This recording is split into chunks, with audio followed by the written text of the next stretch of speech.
Hey everybody, it's been 1 week since the NFL's open negotiating period began, and then you started seeing around the league where agreements were in place, trades being made, there were comings and goings, and then, of course, it became official on Wednesday. But it's been a week now, and so what I want to do on this video is kind of take a look at where the 49ers' needs were a week ago and now where the 49ers' needs are from a roster standpoint. I guess it's really no use in just talking about what the needs were a week ago and comparing because essentially, maybe more than essentially, the 49ers needs for their roster 1 week ago are exactly the same as the 49ers needs currently. Maybe not exactly. Probably a week ago, I would have snuck in there. Oh, yeah, they need a backup quarterback with Joshua Dobbs not coming back. And then Brandon Allen didn't know what was going on with him.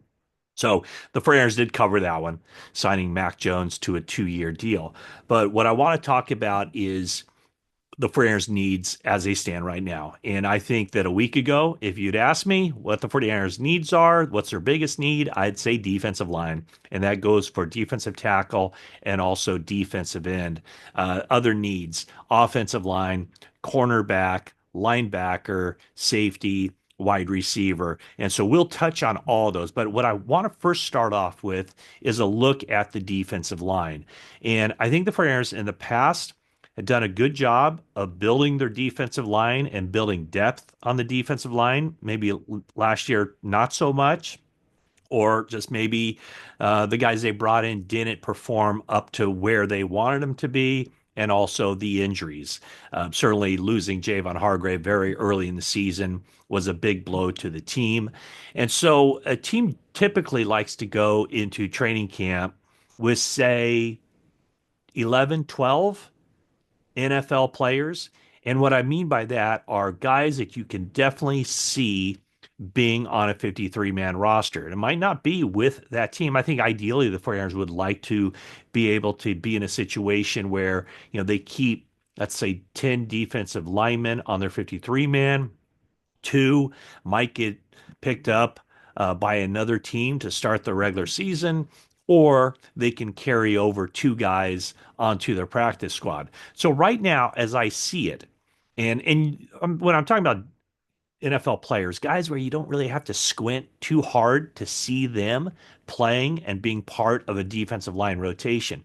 So right now, I think the 49ers have eight somewhat solid NFL players on their roster at defensive line.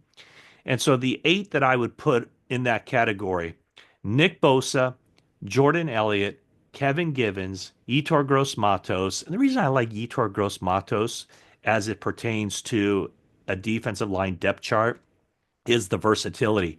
He can play outside on base downs. He can slide inside and rush the passer. And if you're looking for a reason why the 49ers cut ties with Leonard Floyd and not Yetur Gross-Matos, that's the reason right there. So Gross-Matos would be four.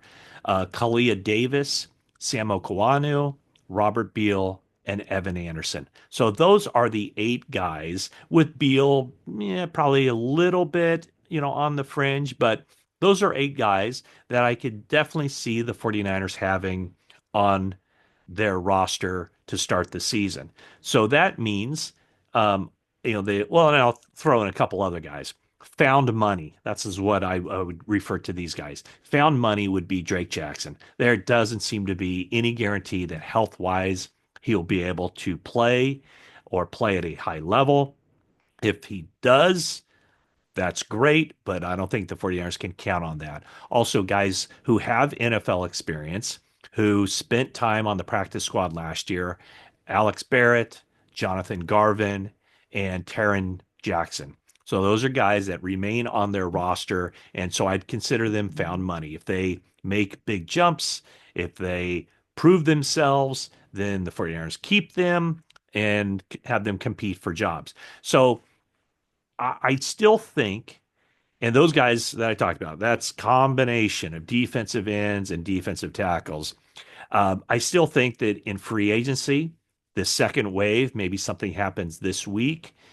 I can definitely see them adding at defensive tackle, defensive end, and it's not going to be the big money guys. It's not going to be going out and getting one of the top priced defensive linemen. I don't think. A lot of those guys are gone by now, but players who kind of fit what the 49ers are looking for, guys who fit a specific need or a skill set. So I could see them signing two guys like that in the latter stages here of free agency, or at least as the draft nears. And then with their draft picks, going out and getting a defensive tackle, an edge rusher, maybe another defensive tackle, maybe another edge rusher. Now, certainly I don't expect them to take four defensive linemen with their scheduled 11 picks right now. But I do think I mean, I would be really surprised if they don't take two defensive linemen, at least two defensive linemen within the top 160.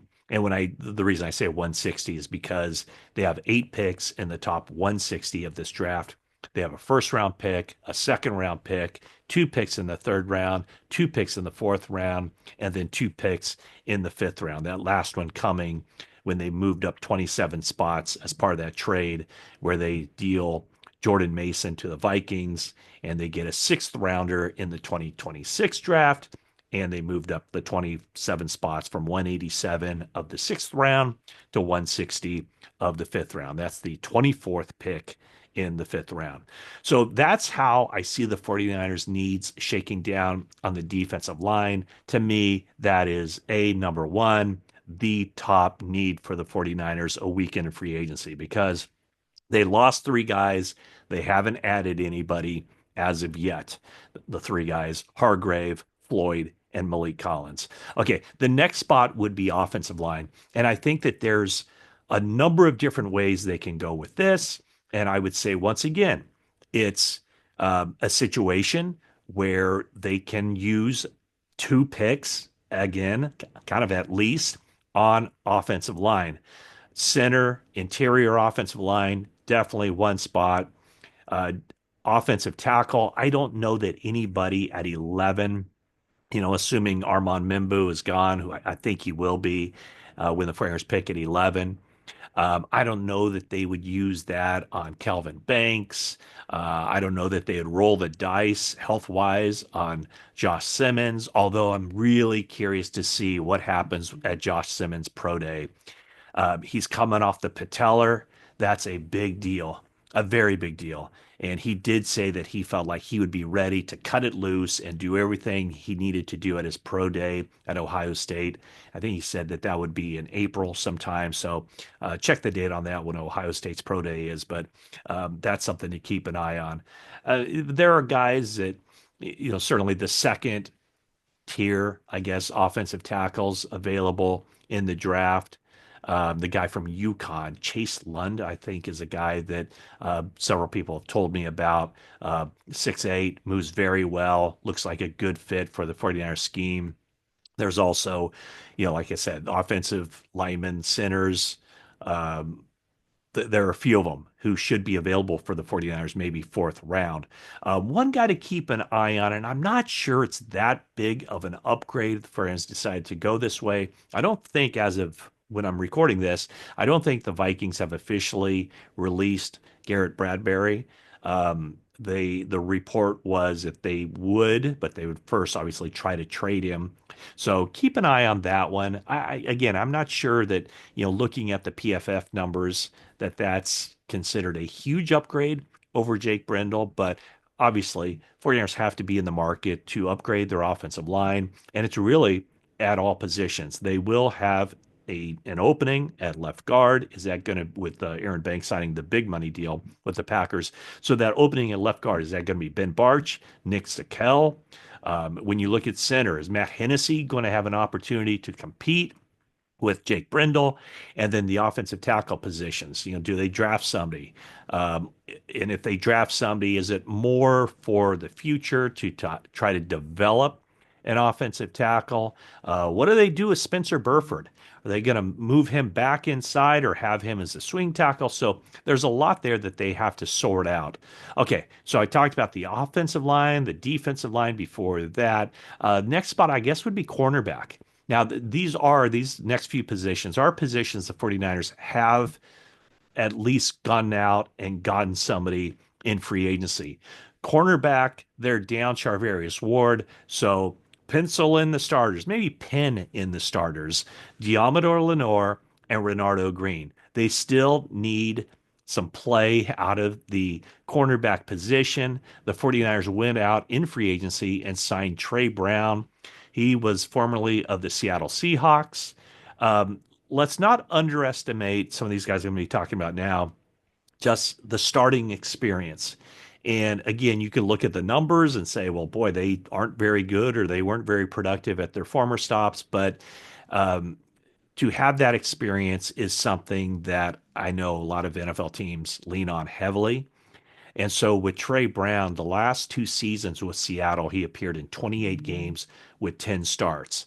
So he would have that ability to potentially play on the outside in nickel situations. So, kind of a placeholder guy, a guy who's going to be competing to get on the field.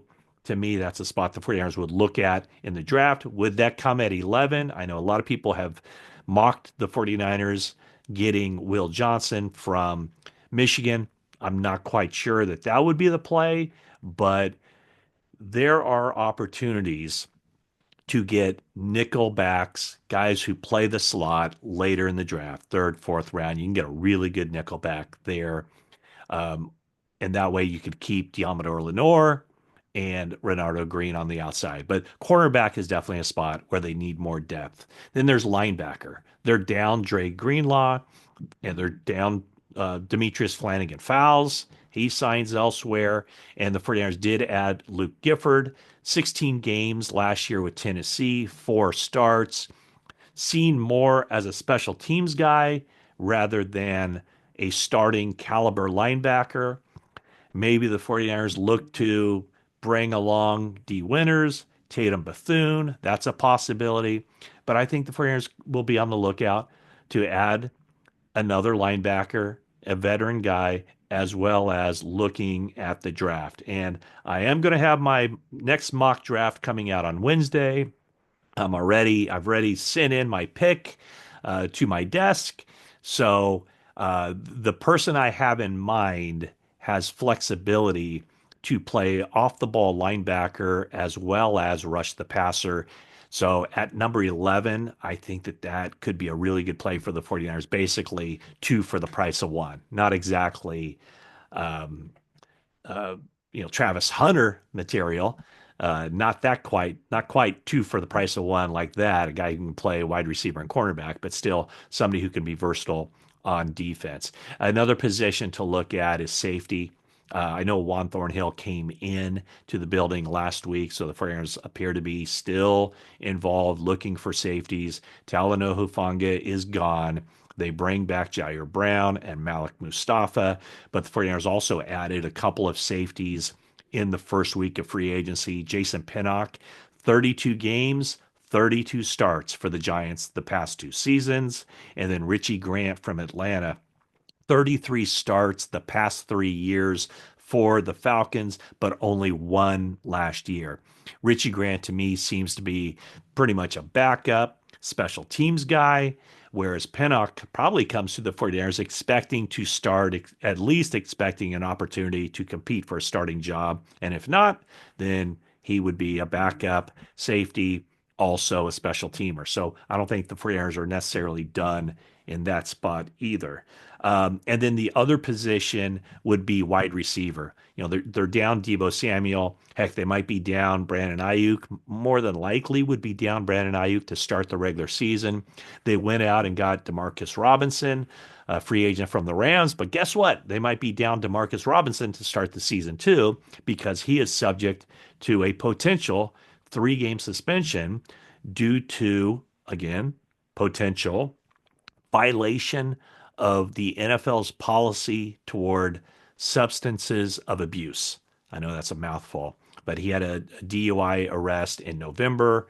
And so the NFL is still sorting through that. I reached out to the NFL last week, and they said that they're waiting for that whole situation to be resolved in order before they move forward with a determination on what Demarcus Robinson's fate will be as far as a potential discipline from the NFL. But right now at wide receiver, it's Juwan Jennings, it's Ricky Pearsall, it's Jacob Cowing, and then of course some others.